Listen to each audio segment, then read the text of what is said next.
నాలుగు గోడల మధ్య ఎందుకు 4 కోట్ల ప్రజల ముందు శాసనసభ సమావేశాల్లోనే చర్చిద్దాం రండి అంటే పారిపోయిన ప్రభుత్వం 4 గోడల మధ్యలో కాదు, 4 ఆఫీసర్లతో కాదు, 4 కోట్ల మంది ప్రజల ముందు చర్చిద్దాం, వాస్తవాలు నిగ్గు తేలుద్దాం, నిజానిజాలేందో తేలుద్దామంటే పారిపోయింది కాంగ్రెస్ ప్రభుత్వం.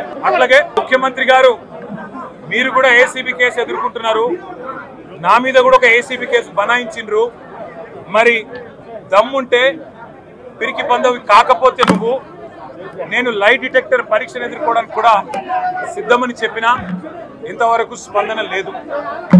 6 నెలలైంది కేసు బనాయించి, సాధించింది ఏందో తెలియదు. వాస్తవం ఏంటి అంటే వాళ్ళ ఫార్ములా ఈ అనే ఒక రేసును హైదరాబాద్కు తీసుకొచ్చి హైదరాబాద్ ప్రతిష్టను ఇనుమడింపజేసింది కేసీఆర్ గారి ప్రభుత్వం. అదే మీరు అందాల పోటీలతో మిస్ వరల్డ్ అని ప్రపంచం ముందు అబాస్పాలు చేసింది కూడా కాంగ్రెస్ ప్రభుత్వం. ఇది వాస్తవం. నేను అనేదల్లా ఒకటే, నిజం ఎప్పుడైనా ఎక్కడ మీద తేలుతుంది.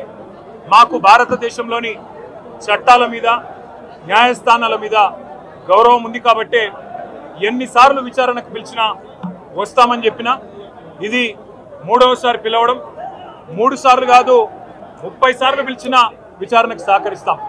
మా మీద కేసులు బనాయించి మమ్మల్ని ఇబ్బంది పెట్టి కమిషన్లు వేసి మమ్మల్ని ఏదో ఇబ్బంది పెట్టినంత మాత్రాన, వేధించినంత మాత్రాన ప్రజల తరపున ప్రశ్నించడం బంద్ చేస్తామనుకుంటే అది కాంగ్రెస్ ప్రభుత్వం యొక్క అవివేకం, అజ్ఞానం అవుతుంది తప్ప ఇంకోటి కానే కాదు.